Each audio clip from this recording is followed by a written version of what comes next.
And I just really wanted to thank everybody for just coming out and sharing with us in this conference, because I think it's very important. And one thing I don't want to do is, I don't want to just talk to you and we all leave here and it just be a story. So even though I'm supposed to be a speaker, I like interaction. I think that's the only way that we will fully understand and be motivated to do something. So as you have seen from the video, I was 16 years old when I was wrongfully convicted of a murder. And and let me back up, because I never say I was wrongfully convicted. I always tell people I was framed. It's a difference, because sometimes wrongful convictions, we have individuals who make faulty identification, or a mistake has happened and some DNA can actually exonerate a person. So I never tell anyone that I was wrongfully convicted. I tell everybody that I was framed and total evidence to prove it. So I was the 77th person in the country to be exonerated from death row. At the time that I was on death row, I was actually the youngest person on death row in the United States at that time. And I do want to say that just going through that situation really opened my eyes about a lot. Human rights. We know human rights, and I always use the acronym FRIED, F-R-I-E-D, because a lot of times that's why our human rights are there, FRIED. The fairness and the respect and the independence, the equality and the dignity is FRIED.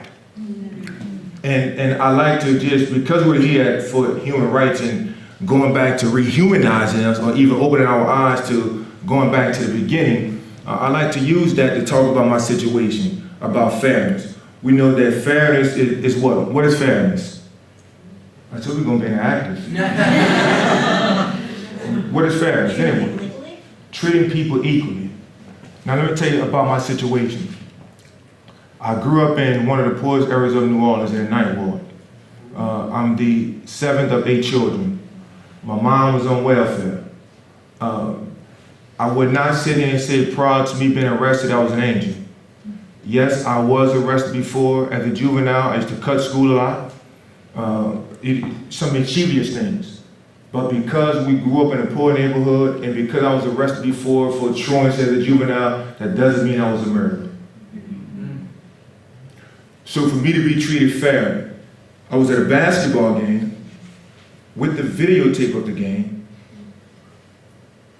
with 25 other kids and adults that could have testified to where I was at the time of the murder.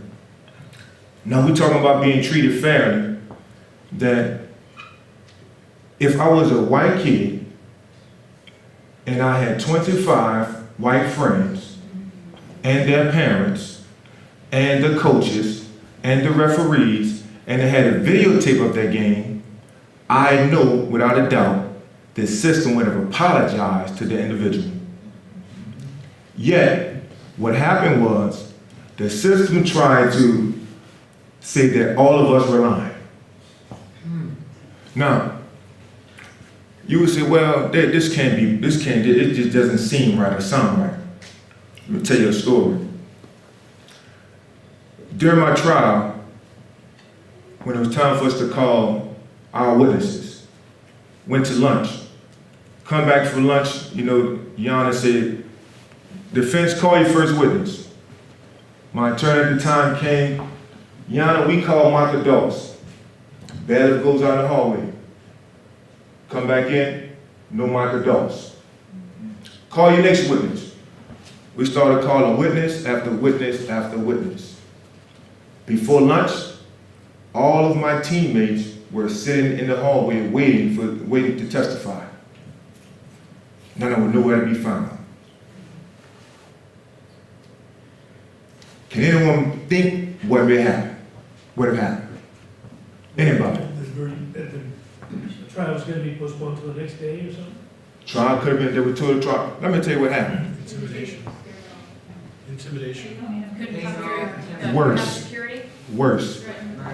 The prosecutor had taken all of my teammates and put them in his office across the street in the DA's office. What? And he sat at that table, and he knew what he had done. And we didn't find out till the next day because my investigator went into every one of those children's homes. They said, what happened? And they said, well, we didn't get home till 12 or something at night. A van dropped us all off. We had a hearing with the prosecutor. He sat on the stand and said, I let him go in my office because it was hot in the hallway. And this was in January, one of the coldest winters in New Orleans history. And he specifically said if anybody would have asked me where they were, I would have told them. So we're talking about fairness.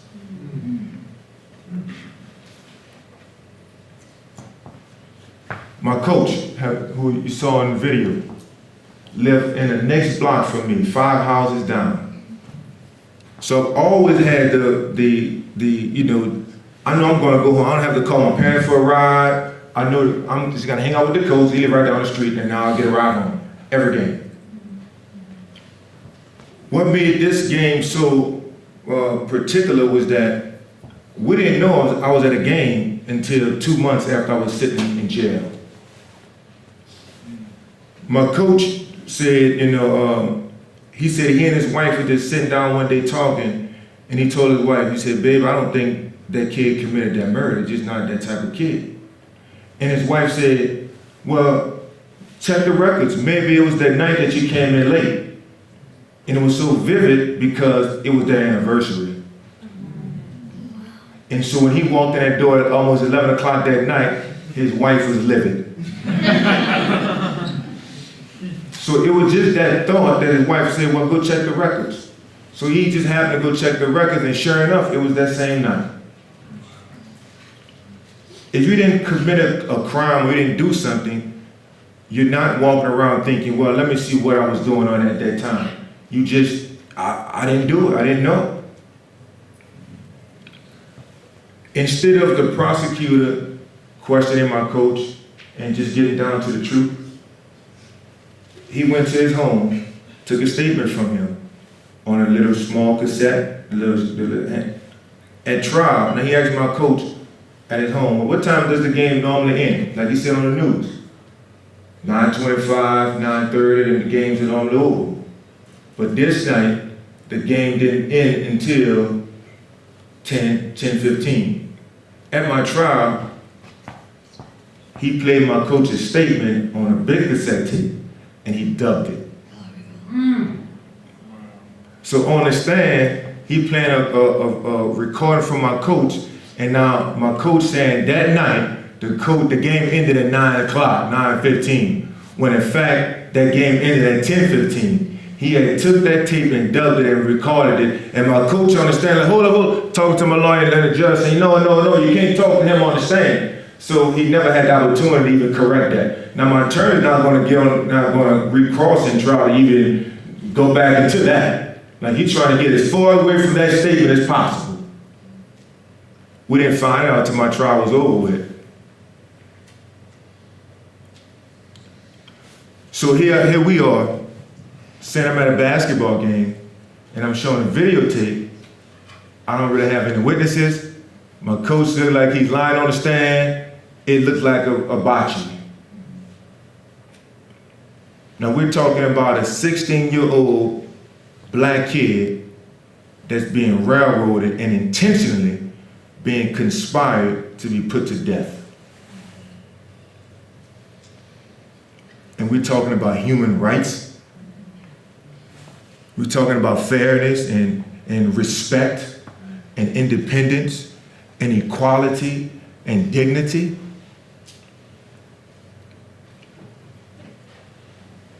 While on death row, I never saw some of the things that I've seen. I've seen men like literally lose their minds and go crazy. I've seen, you name it, it happens. But one thing that did happen to me while being on death row is that I learned to look at the human side of a person. I never judged any man on death row by what they were accused of. I was able to see people, for who those men really were, regardless of some of the crimes they may have committed. One thing I would never experience in my life, I would never experience the opportunity to graduate from high school or go into high school prom.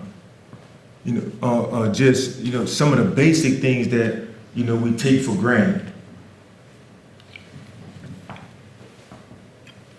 While on death row, I think the one thing I always told myself, I ever had another opportunity at being free again, then I would just learn to just live life. I wanted to have children, I wanted a family. Just some of the basic things I think we just take for granted. And I never really talk about my experience because even though I'm 40 years old, even though it happened 20 years ago, when I talk about it, it brings back the flashback because that's trauma. It's trauma. And just educate you just a little bit. In 2005, the United States Supreme Court made a ruling that said it's cruel and unusual punishment for us to even put anyone under the age of 16 on death row. That's cruel and it's humane. So I'm here to tell you that trauma is real. It is no reason why at 16 years old I should have been experiencing some of those things intentionally. Now, I don't like to be so somber, so I'll tell you something that's funny. But when I look back at it, when I went on death row, by me being so young, I was still a kid, so I like to play. So when I went on death row, the atmosphere was somber. It was stressful and it was depressing. But I'm a kid, so I'm gonna crack jokes, I'm gonna laugh, and that's one thing that every person on death row can always say about me. Like, I brought life to death row. But when I think about it, I think like, by me being so young, I think some of the things I did were just crazy. Like if an individual was about to get executed today or tomorrow, then as a show of solidarity, every person on death row wouldn't eat. We would fast. We just wouldn't take anything from the state as a show of solidarity. So I remember one day in 1998, a friend of mine, he was a friend, was getting executed, and it was on a Tuesday. And he was getting executed on a Wednesday. So that Tuesday night, I'm in my cell, I'm just saying, man, damn, man. And everybody said, I know, man, it's messed up what they're doing. But in my head, I'm thinking, man, tomorrow is fried chicken day, man.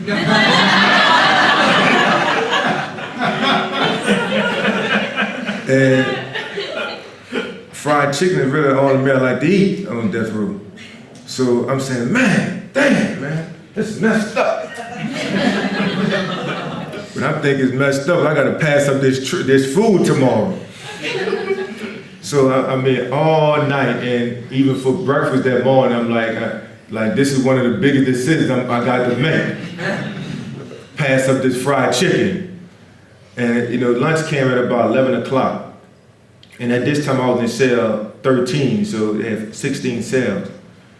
And so the food is coming, everybody passing the food, and I'm just kind of looking. And when it got to me, I said, let me get my tray. So he said, what? I said, I'm hungry, I need to get that chicken. And so then all the guys on death row began, oh, Shareef, how can you eat? What's wrong with you? You can't eat no food?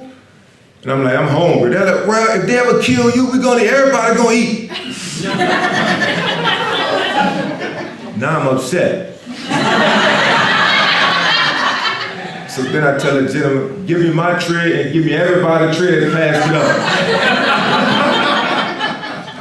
up. So he, in my cell I had about 16 trays of chicken.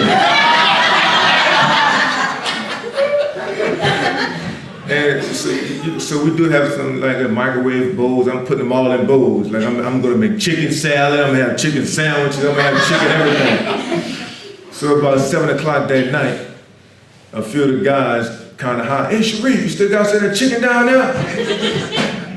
Of course I refused to give it. I said I would throw it away before I give it to anybody. But I'm like, listen, y'all, if me passed up my food would bring John back, man, I would never eat. And that kind of made sense to people. So it was, I said that because that was a decision that a juvenile makes. A kid. And that's, so when I think about that, I'm like, oh man, like, that was, how can I break out of there at a time of that important? But when I look back at it, I'm like, as a 17-year-old child, you're supposed to make a decision like that. I shouldn't be on death row thinking about whether or not I'm gonna be executed for something that I didn't commit. I should be thinking about fried chicken and things of that nature and cracking jokes. But one thing that always kept me while I was on death row is that I had faith. My faith in not the system, but my faith in myself and my faith in God that I will be free one day. And I never let no one or nothing deter my mind from that. And so while on death row, people say, well, what did you do when you was on death row? While on death row, to keep my sanity, every morning I got up 6:30, I put on clothes like I'm going to school. And from 7:30 to 8:30, I'm studying math. Taking a 15-minute break, then from 8:45 to 9:30, I'm bringing English books. And that was the only thing I did that to keep my sanity.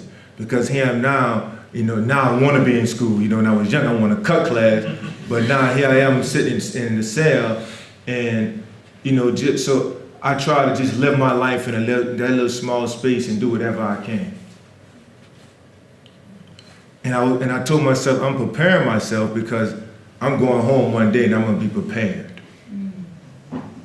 So on death row, where they was trying to conspire to kill me, I got my GED. And I began to take corresponding courses from LSU College because I knew that if I didn't do something in that cell, I would lose my mind. I would lose it. Now, I will tell you that my case is one of the only cases in Louisiana where a prosecutor was actually disciplined for prosecutorial misconduct.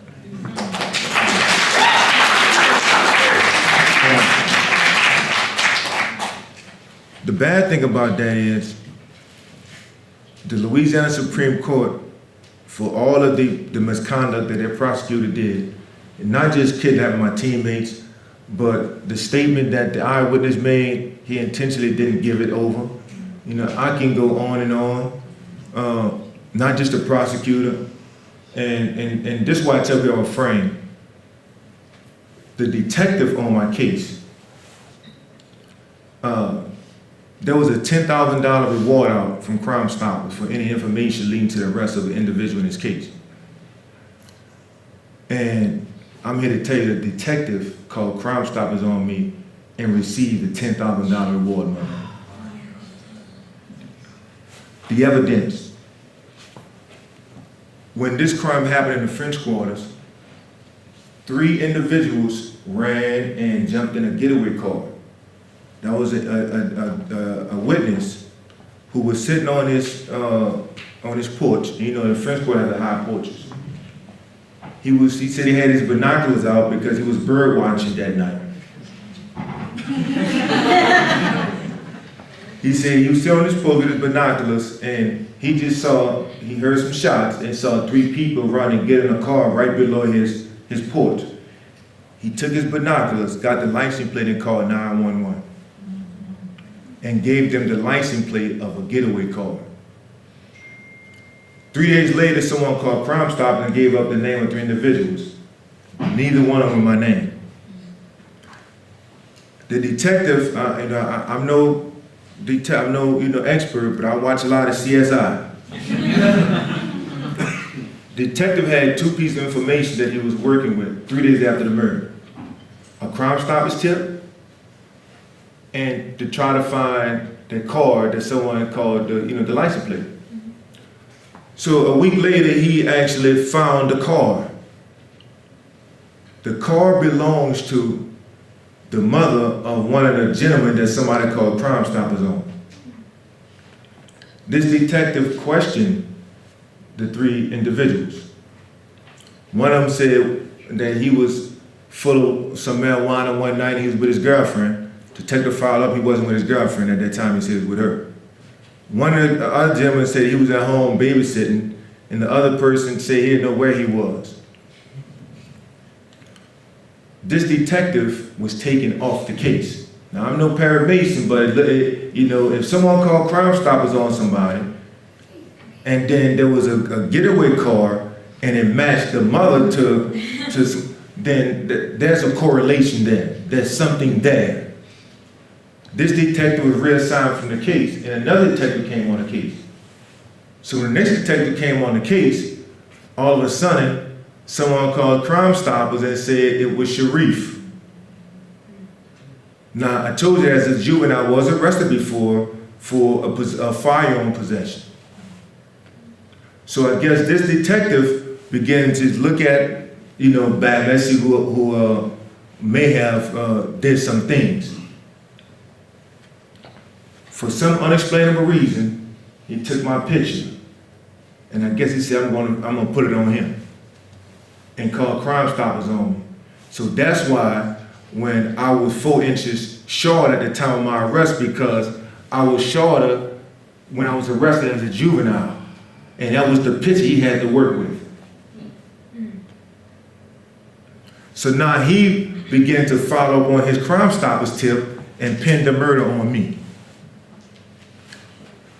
Now the eyewitness, she was with the boyfriend at the time of the murder. That was traumatic for her. I couldn't imagine standing next to my wife and someone blows her brains out. That's an event that I can't even imagine. And I'm never upset with her, because if this detective began to tell her, this might be the one that did it, she's gonna put my face onto her, in her mind, at that traumatic point in her life, and she's gonna believe it. And then all she's gonna ever see is my face. But that detective forced her to say it was me, to solidify his case. Now the gentleman that called 911 and gave it, they never followed up with him. Never followed up with it. We didn't find it out until I was on death row. When the police took the statement from him, they never followed up with that. While I was on death row, this detective began to have a divorce from his wife, and his wife told her everything. Told everything. And after I was found guilty, that detective called Crime Stoppers and sent a report over there to them and said, had it not been for that tip, this case would never have been solved. Now we know Crime Stoppers is anonymous. You don't have to give your name. When they give you the $10,000, they meet you at an undisclosed location, and you repeat the number, and they hand over you the cash.